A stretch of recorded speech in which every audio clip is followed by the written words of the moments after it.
Hello, everyone.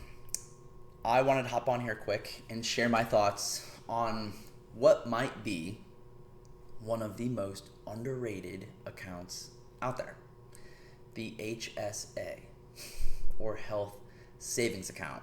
And I know, maybe not the answer you were expecting, it's certainly not the sexiest answer, but hear me out. These accounts can be pretty powerful if used well, strategically, and if they fit your situation. And what I mean by that is, here's the thing: not everyone can even have access to an HSA. It's kind of a financial privilege in a weird way. You only qualify if you're on a high deductible health plan, or HDHP for short.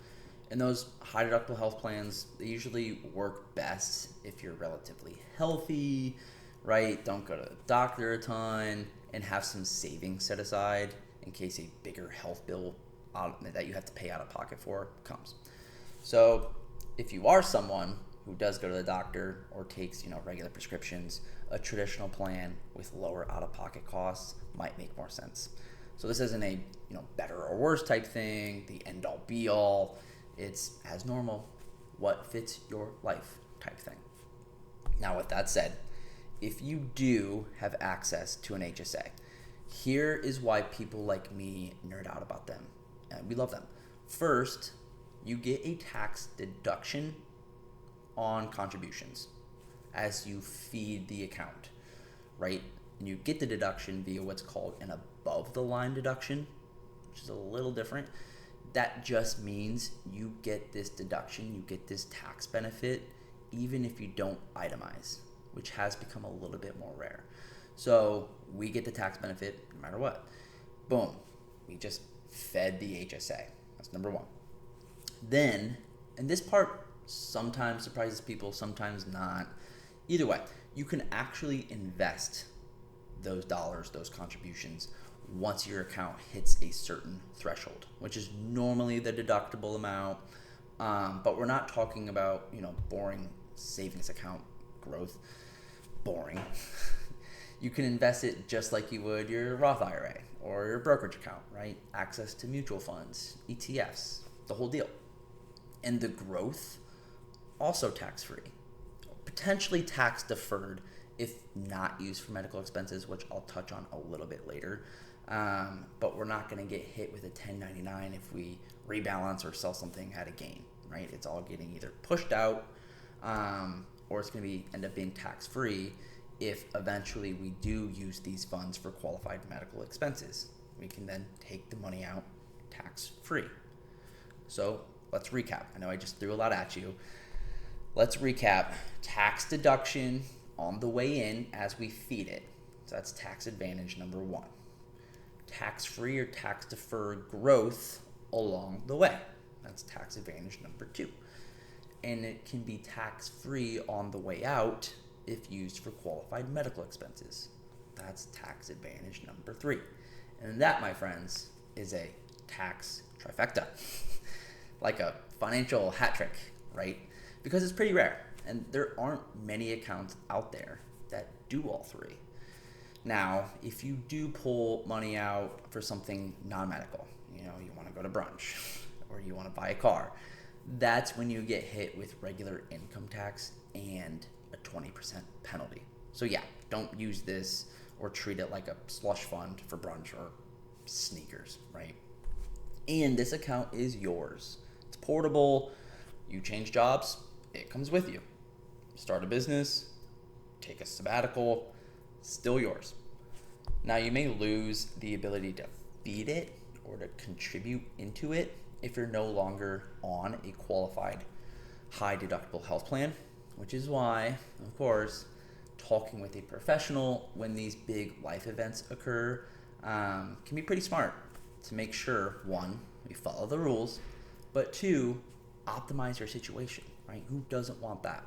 So what can you use an HSA for? I'm glad you asked. A bunch of stuff, actually. Doctor visits, prescriptions, dental work, even a lot of over-the-counter stuff.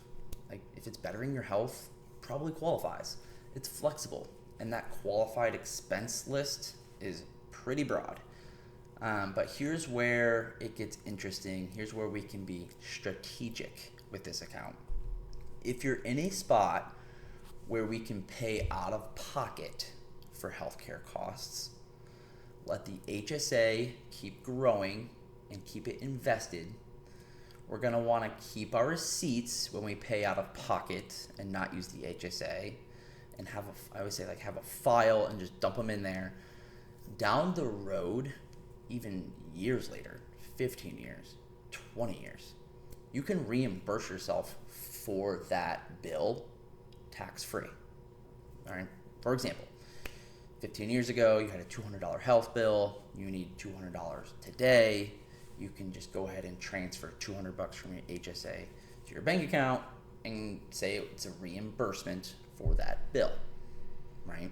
I'm not saying that's not a recommendation. Not saying everybody should go out and do that. This is just the couple options, the flexibility that the HSA provides. That's what I want to hammer home here, flexibility. Because meanwhile, your HSA is building into this, future healthcare fund. And let's be honest, healthcare costs probably aren't going down, especially as you're aging.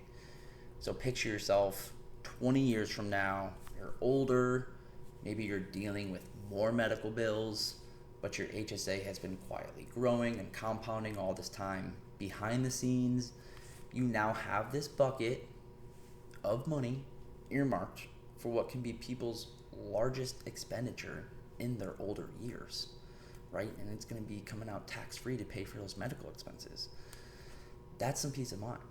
But it's also smart money at work. Now, it's very forward thinking and long-term planning, but it works well.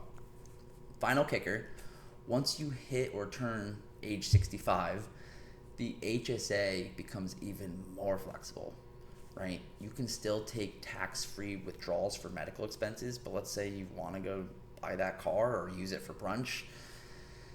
Now it just works like a traditional IRA after age 65. Remember that penalty I mentioned earlier? Yeah, that's gone after age 65. That gets waived. Now you still have to pay income tax on your withdrawals, but you're not going to get slapped on the wrist with a penalty. So again, flexibility. You're not locked in. You've got options. So in 2025, you can contribute up to $4,300 if you're flying solo, $8,550 if you're covering a family, and if you're age 55 or older, you can throw in another $1,000. So to put a bow on this, right, an HSA isn't for everyone. The main takeaway here is how flexible they are, and it can be, a really probably the smartest tool in someone's financial toolbox if used well. And it's one of those tools that just doesn't maybe get talked about enough. It's not flashy, it's efficient, it's flexible, and again, it can be pretty powerful in a strategic way. So if you are lucky enough to have access to an HSA, it might be worth a second look at your strategy.